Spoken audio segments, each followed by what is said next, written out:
What is going on, sports fans? Welcome back to another episode of Legends Never Die. I am your host, the Legend Crosby. Got my little retro fit on today, feeling very old school. I'm loving it. Let's get into some sports, shall we? We had a ton of games this week, and I loved it.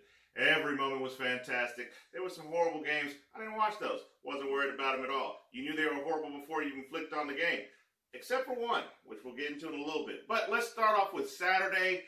We had two games that played on Saturday. We had the 11-3 Buffalo Bills. They went to Denver, who is 5-9. I told you, it's always good to play the Broncos, ain't it? They won 48-19. Josh Allen was 28 of 40 for 359 yards, 2 touchdowns on the day. They had a combined rushing attack of 182 yards, 3 tugs on the day. The running game was spectacular. Drew Lock, 20 of 32, 132, and a touchdown. That's Denver. It's so crazy how the best players in their sports have the hardest time recruiting great players in their sport.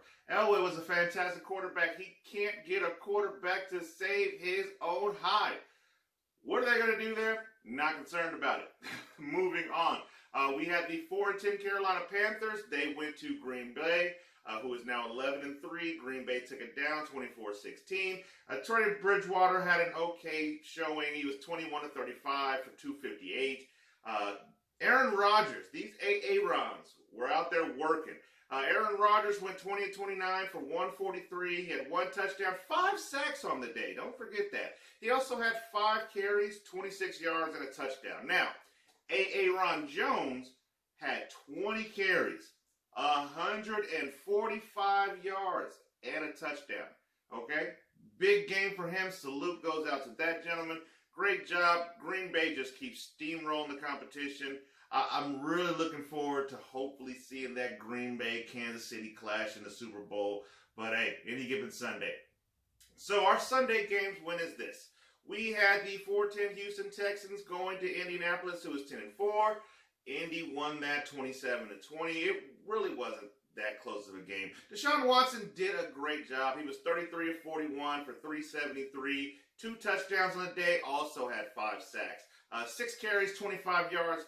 The guy is a proven winner. They just need to put a team around that guy. I feel really bad for J.J. Watt because it'll be at the end of his rope when they finally position themselves to be a Super Bowl contender. David Johnson had 8 carries for 27 yards, but he had 11 catches for 106 yards. So 100-yard day for the running back. Good job. For Indy, Philly went 22 of 28 for 228, 2 touches on the day. Always a good day for Phillip Rivers when he's not throwing those interceptions. So, great job there. We had the 5-9 Detroit Lions taking on the 10-4 Tennessee Titans. As we all expected, Tennessee ran away with this one. This was 46-25. Stafford went 22 of 32 for 252 and a touch. Happy to see him back in the field. He didn't look horrible. He looked better than Drew Brees, which we'll talk about later. Ryan Tannehill was 21 of 27 for 273 and 3 touchdowns. Now, on my last show, what did I say? I said I want Derrick Henry to get about 150 yards rushing on the ground. Well, he answered my prayers. He went 24 carries for 147 yards. I was only 3 yards off. And a touchdown on the day. Shout out to Corey Davis for a good 110-yard day and a touchdown following that. Moving on to 9-5 Tampa Bay taking on the 4-10 Atlanta Falcons. I saw that vision, okay? I saw the vision. I saw Atlanta pulling out this win. And they started off that first half fantastic. And then Tom Brady came and took over.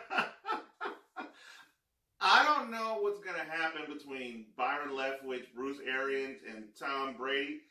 But maybe they should let Tom Brady just run the offense like Peyton Manning used to. Because when he came in there in the second half, you could tell he was about his business. They couldn't even get the offensive line comfortable in the first half, and Brady showed him a way. I don't know what's going to happen with that situation. Anyway, 31-27 was the final. Tampa Bay took it down.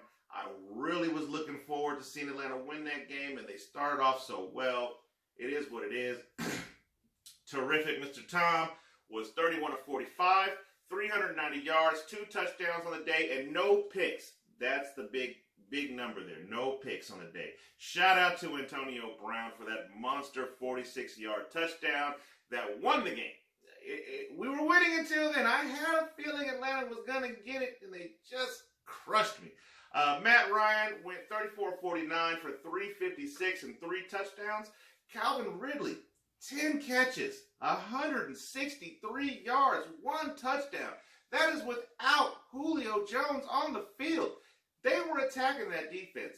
There's some holes in that secondary somebody's going to need to address. We'll get into that as the future games come. We're getting close to playoffs. The 1-13 Jacksonville Jaguars took on the 9-5 Baltimore Ravens. Ravens went away with this. This was 40-14.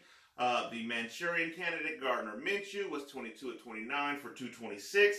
He had 2 touches on the day. He was sacked 5 times. Defense was getting after him. Lamar Jackson for Baltimore went 17-22 for 243. He had 3 touchdowns on the day, 1 pick. He had 10 carries also for 35 yards. The 6-8 New England Patriots took on the 9-5 Miami Dolphins. I had a feeling that this was going to be a good game for Miami. It turned out to be. Cam was 17-27 for 209. He had 9 carries for 38 yards. I like that he had more passing yards than he had rushing yards, but we do need to see some touchdowns on the board, and I think a lot of those were kind of in the second half of the game anyway. Miami dropped 15 in the fourth quarter. That's a big number. 15 points in the fourth quarter there. So it was a pretty close game until they went away with it. Shout out to Miami, I guess. Go Dolphins, whatever. The 7-7 Chicago Bears took on the 6-8 Minnesota Vikings. Chicago, well, to me, it seems like maybe Minnesota told their defense the game was in Chicago because their defense didn't show up at all. This was 33-27. Mitch Trubisky went 15-21 for 202. He had a touchdown and an interception. David Montgomery had 32 carries for 146 and 2 touchdowns. And his long was only 19 yards. So he was breaking them down the entire game. Horrible job by Minnesota. I don't get this Kirk Cousins. 1 week he's there, next week he's not. There's a lot of these quarterbacks that just do not have a consistent movement. You just don't know what you're going to get out of them every single week. But, hey, any given Sunday as the game is said. The 10-4 Seahawks had a little bit of a scare against the 6-8 Washington football game. That finished off at 20-15. Russell Wilson was 18-27 for only 121 yards. He had 1 touchdown on the day. He did have a pick, 6 rushes for 52 yards as well. Dwayne Haskins had himself a nice little day. You know, I don't know what's going on there. I'm not even going to comment on it. 38-55 for 295. He had 1 touchdown, 2 picks. He seemed more comfortable in the second half as the game progressed, that third and fourth quarter. He seemed a little bit more comfortable in the offense. Good luck, Washington. The 5-9 San Francisco 49ers took on the 5-9 Dallas Cowboys. This was an absolute shocker to me. I at least expected San Francisco's defense to show up a little bit, just a little bit, and give them just something to hold that line. They didn't give them anything. They lost 33-41, and it was that close. Dallas was dominating that game the entire game. Nick Mullins was 21-36 for 219. He had 2 touchdowns. He also threw 2 picks. Beater came in at the end of the game, and he threw a touchdown as well. But Andy Dalton went 19-33 for 209, 2 touchdowns. I'm sorry, Dallas. I still don't believe in you. It is what it is. I'm sorry. The afternoon games. 4-9-1 Philly took on the 8-6 Arizona Cardinals. This was the closest thing to a playoff game that I've seen all season. This was a great game of football. Jalen Hurts, I didn't think he was going to get dominated. I thought you were going to lose. I didn't think it was going to be your issue. My question was the team around you. I'm going to be honest. I think that Jalen Hurts has that team.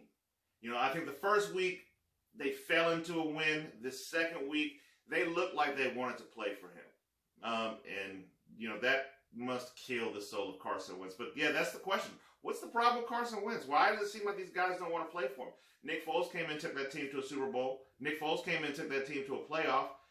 Now you have Jalen Hurts coming in. I mean, I don't know. I don't even think they're mathematically still involved in the playoffs, but you see that team looked hard. They looked like they wanted to win a football game. And shout out to Doug Peterson. You called a good game. I like the play calling in that game. Jalen Hurts was 24 of 44 for 338. The man had 3 throwing touchdowns, 11 carries for 63 yards, and 1 rushing touchdown. What are you supposed to do about that? Kyler Murray had 27 of 36 for 406, 3 touchdowns and a pick. He had 8 carries for 29 yards, also had a touchdown. DeAndre Hopkins, God, I know Houston must just kick themselves in the pants every time. 9 receptions for 169 yards and a touchdown. And we do have a salute for Mr. Larry Fitzgerald grabbing that big ball. Loved it. Great game. That was a great game. I hope you didn't miss that one. Kansas City and the New Orleans Saints. Kansas City is now 13-1. The Saints are 10-4. This game finished with Kansas City at 32, New Orleans at 29. Patrick Mahomes was 26 of 47 for 254. He had 3 touchdowns on the day, 4 sacks. I didn't like that from the offensive line, but it is what it is. 4 carries also for 37 yards. Clyde Edwards-Helaire, he ended up hurting his ankle. I think it's going to be like a high ankle sprain. He's going to have an MRI today. But he had 14 carries for 79 yards on the day. Tyreek Hill and Travis Kelce also followed up with a touchdown in the game. Drew Brees went 15 of 34 for 234, 3 touchdowns, 1 pick. He looked a little shaky. I'm going to have to assume that this is going to be Drew Brees' last year at the helm of the New Orleans Saints. I'd love to see him make that run. Michael Thomas, I don't know why I keep saying Thompson. Michael Thomas has got to get healthy. Drew Brees got to get healthy. I think they should have still sat him out yesterday and let Taysom Hill run it, especially because the young fella from Tampa Bay that just came over, the other quarterback, I can't think of his name right now, but he got hit on the Rona reserve list on Sunday, so he couldn't even play. So I think they should just let Taysom Hill run that. It wasn't like it was a game that matters. I know you don't want to go see Green Bay in Green Bay, but it is what it is on any given Sunday. The evening game, as I thought, should have been flexed. I don't understand why it wasn't flexed. The 10-4 Cleveland Browns took on the 5-9 New York Giants. Cleveland won 20-6. Baker Mayfield had another really impressive game. A little more than a manager game. These are 2 in a row that he's had. I'm still going to keep him in that manager position. Again, I don't see anything wrong with that. It's not discrediting him at all. He's still a young quarterback in this league. 27 of 32 for 297 and 2 touchdowns on the day. Colt McCoy went 19 of 31 for 221. Very boring game. It was what it was. New York looks like they have some potential. I'm happy that they didn't start Daniel Jones. The Saints should have done the same thing, but they look like they could do something in the future. We'll have to see what that goes. And I like Jason Garrett there as the OC. I hope he doesn't move for another coaching job. I like him there as OC. I know the guy from Cleveland called the game yesterday.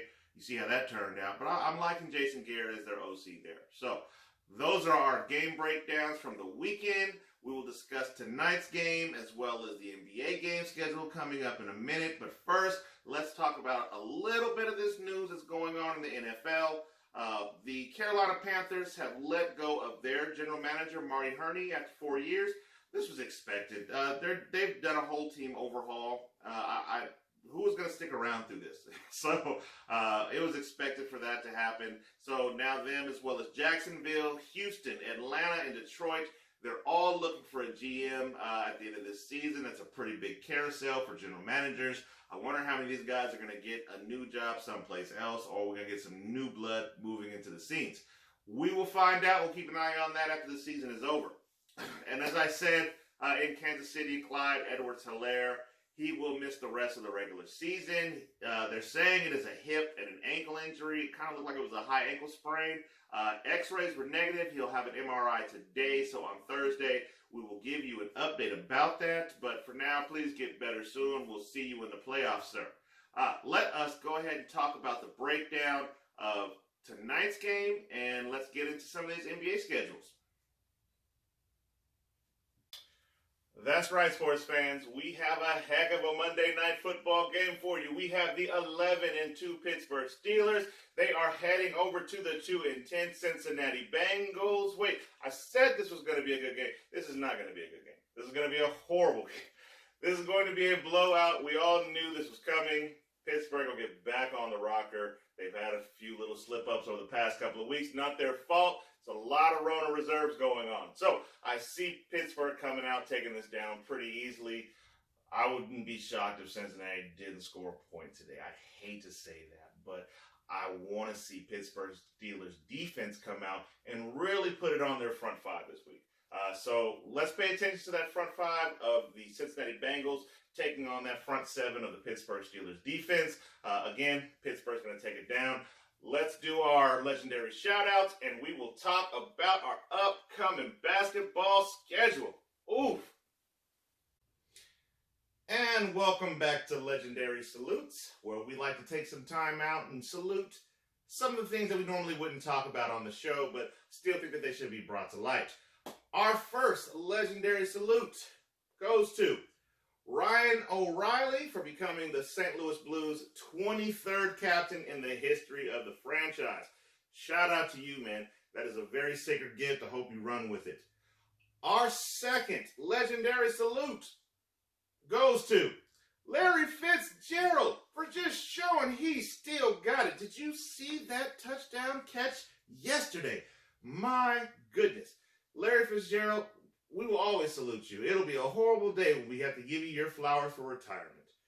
Our next legendary salute goes to Lee Westwood for being voted European Tour's Golfer of the Year. Congratulations to you, sir. That was a difficult accomplishment. You took care of the mountaintop. Our final legendary salute goes to Canelo Alvarez. First of all, I totally even forgot that there was an Alvarez fight this weekend. Missed the whole fight. Watched the highlights. Good fight.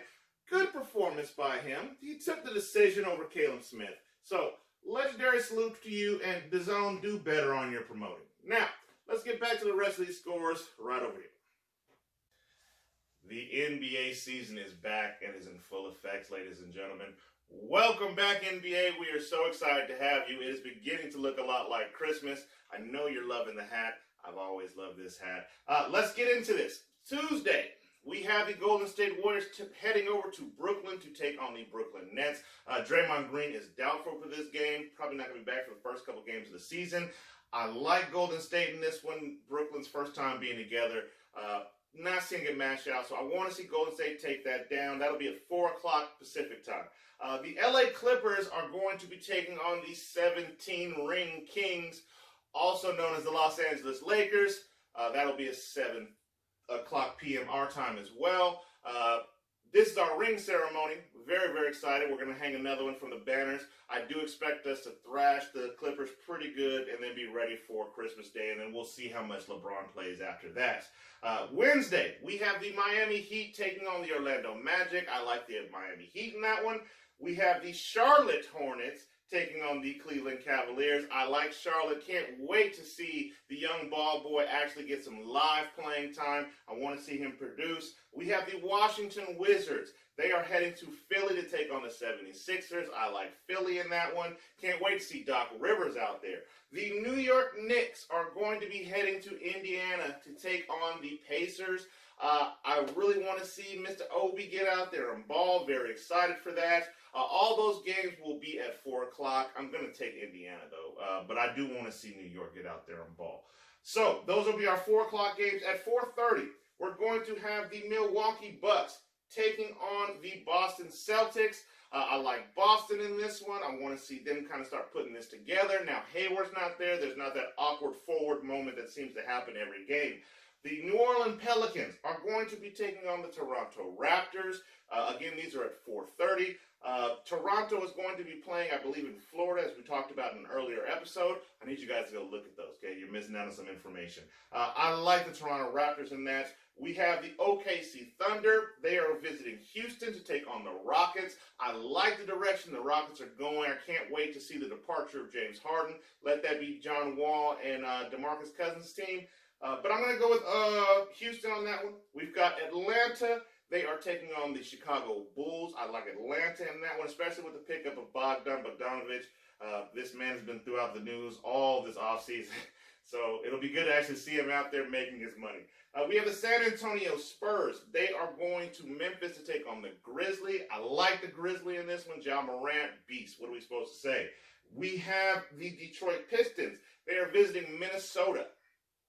Shaky game there. I don't know who I'm liking in that, but I'm going to go with Minnesota just to get started.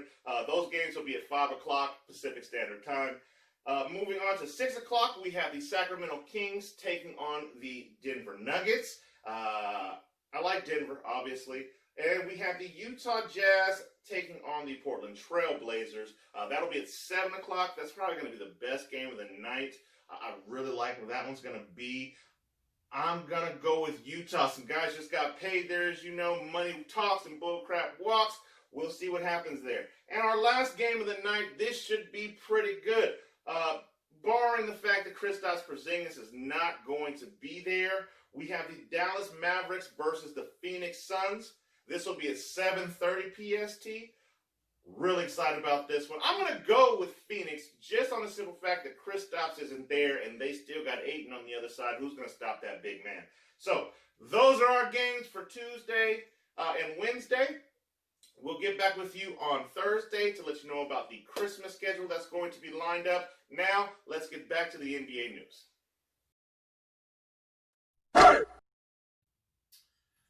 Yes, so we got some good games coming up for the next couple of days. Very excited to see some of these basketball getting back into its own form.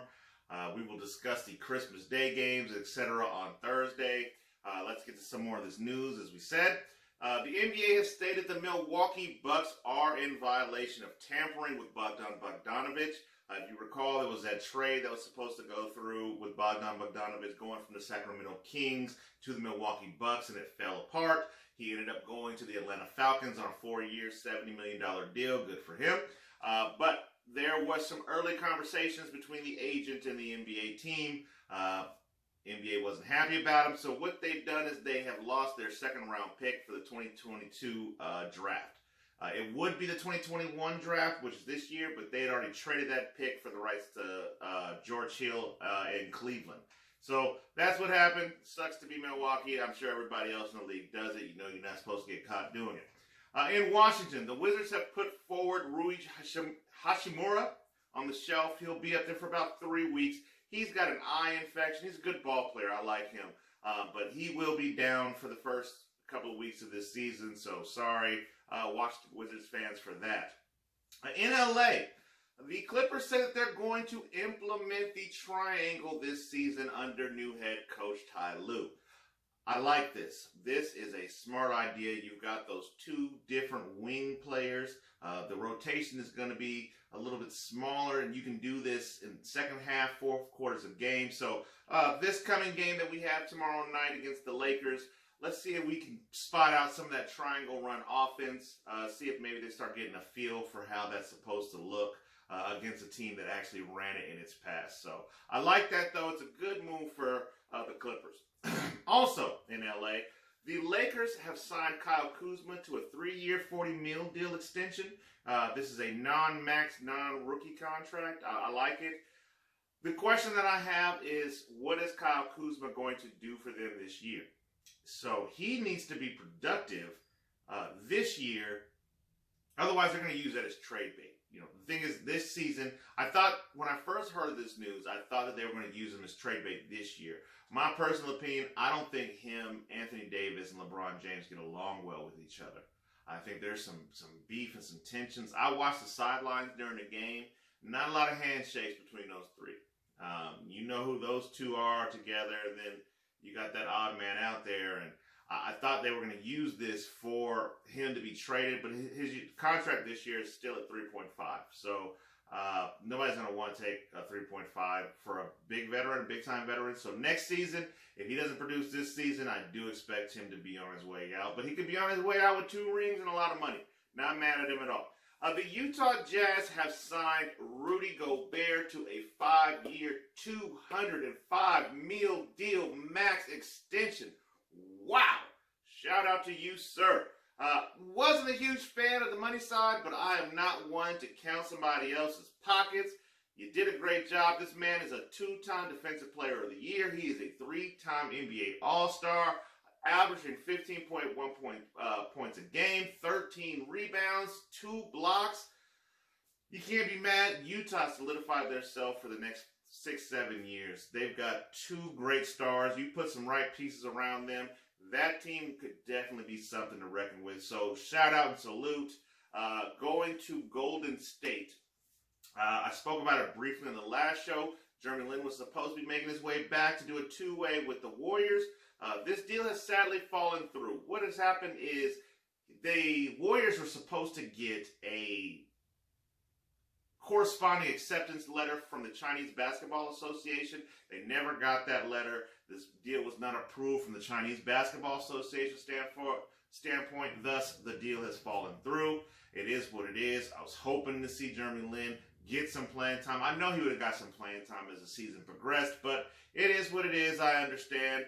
We've had some small, quick movements. New York has waived Michael Kidd-Gilchrist. He was on a 10-day contract. Sacramento Kings have waived Frank the Tank Kaminsky. And the Houston Rockets have waived Gerald Green. So there are some vets that are moving around. Probably get some minimum contracts done. And maybe see one of those guys on a championship contender. Especially probably Gerald Green. I could see that happening. So that is our news for the NBA. Let us move on to what else we have available for you today. The NHL has now announced that their 56-game season is set in stone. This will begin January 13th.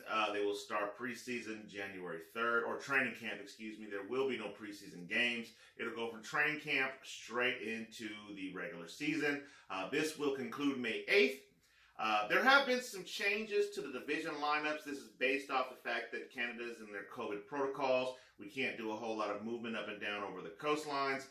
So if you take a look here, you will see these are the division lineups for this calendar year or this season. What do you guys think? Not a huge fan of it. I understand this is what we got to do, but not a huge fan of it. This is going to still be a 16-team playoff, best of 7. Top 4 teams in each division will move into the playoffs. So that's how this is going to work for the season. Let's get it going. Ready for some hockey. Ready to see some hits, man. You know, miss the old hockey days, but it is what it is. And also for hockey, the Seattle Kraken, they have an expansion draft that is set for July 21st. So mark your calendars. We have a new expansion team coming to the league. Welcome, Seattle. Let's get it going. I love it. Moving on to golf. If you guys didn't get a chance to watch the PNC Championship, Justin Thomas and his father, Mike Thomas, they shot a 15 under on the over the weekend.